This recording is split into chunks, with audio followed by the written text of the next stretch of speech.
Hello guys, today I am going to tell you about Euclid's division lemma. So firstly you need to know what is lemma. So lemma is a proven statement which is used to prove another statement. Lemma एक proved statement है जिसका हम use करते हैं दूसरे statement को prove करने के लिए।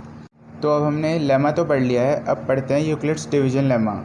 तो ये है given positive integers a and b there exist unique integers q and r satisfying a equal to B Q plus R. और जो r की कंडीशन है वो होती है 0 less than equal to r less than b। और यहाँ पे जो आपने a देखा वो है डिवाइज़र, b है डिविडेंड, q है क्वेश्चंट और r है रिमाइंडर। जो हमने बचपन से सीखते आ रहे हैं डिवाइड करने पे, जैसे यहाँ पे 20 लिया हमने तो 20 यहाँ पे है a जो कि है डिवाइज़र और 4 है डिविडेंड b एंड 5 है क्वेश्चंट q और 0 यहाँ पे आ रहा है, ये है रिमाइंडर r। इसको इस तरीके से भी आप देख सकते हैं। यूक्लिड्स डिवीजन लेमा तो सीख लिया है, अब उस पर एक क्वेश्चन करके देखते हैं क्योंकि इससे क्वेश्चन आते हैं एग्ज़ाम में। यूक्लिड्स डिवीजन लेमा का हम मेनली यूज़ करते हैं ताकि दो नंबर का HCF निकाल सकें। तो जैसा कि आप देख सकते हैं यहाँ दो नंबर लिए हैं 12,576 एंड 4,052। अब इसका HCF निकालने के लिए हमने जैसे सिखाया गया था प्राइम फैक्टराइजेशन या फिर एक हमने मेथड सीखा था किसी दो नंबर के लिए डिवीज़न के रूप में ही, जैसे 12,576 और यहाँ पे 4,052 लिख के और जो यहाँ पे रिमाइंडर आएगा उससे हमें इसको डिवाइड करना होगा।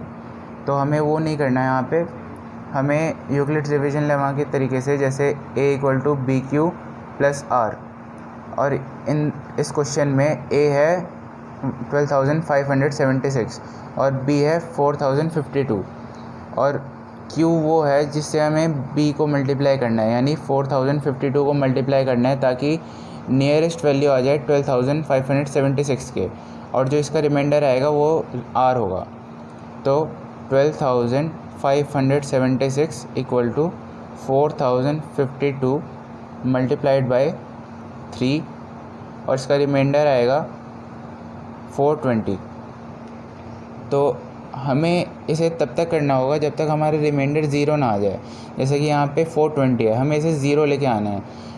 तो यहाँ पे इसे आगे लेके चलते हैं। 4,052 equal to 420 multiplied by 9 plus 272। अब आगे 420 equal to 272 multiplied by 1 plus 148।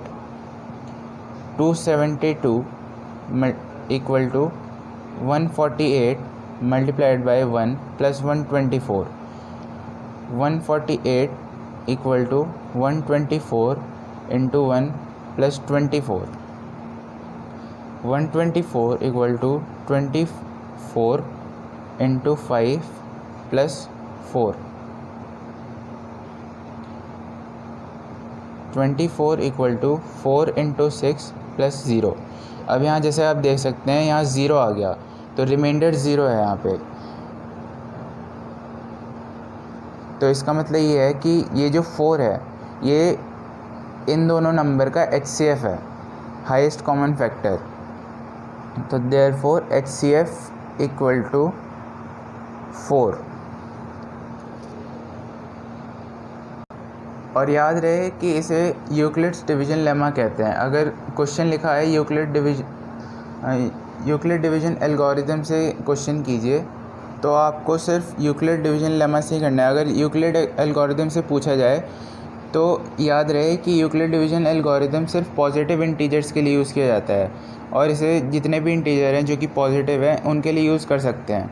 और जो b है, b should not be equal to 0।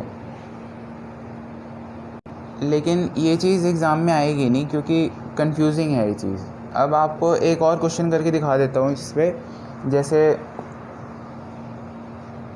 इस बार ये थोड़ा छोटा नंबर लेते हैं, जैसे 420 और 130। तो यहाँ पे a हो जाएगा 420 इक्वल टू b हो जाएगा 130 और q हो जाएगा 3 प्लस रिमाइंडर हो जाएगा 30 और यहाँ 130 a हो गया और b हो गया 30 इंटू 4 और रिमाइंडर हो गया 10, क्योंकि इसका मल्टीप्लाई करके आता है 120। फिर 30 इक्वल टू 10 इंटू 3 प्लस 0। अब यहाँ पे 0 आ चुका है, यानी कि इसका ये मतलब है कि 420 और 130 का HCF है 10। और याद रहे कि हमेशा जो A लिया जाएगा वो जो 2 नंबर दिए हुए हैं उनमें से जो बड़ा नंबर है, जैसे यहाँ पे 420 था तो हमेशा A जो बड़ा नंबर है वही रहेगा, और जो B है वो हमेशा छोटा नंबर लिया जाएगा। आज के लिए बस इतना ही। Thank you.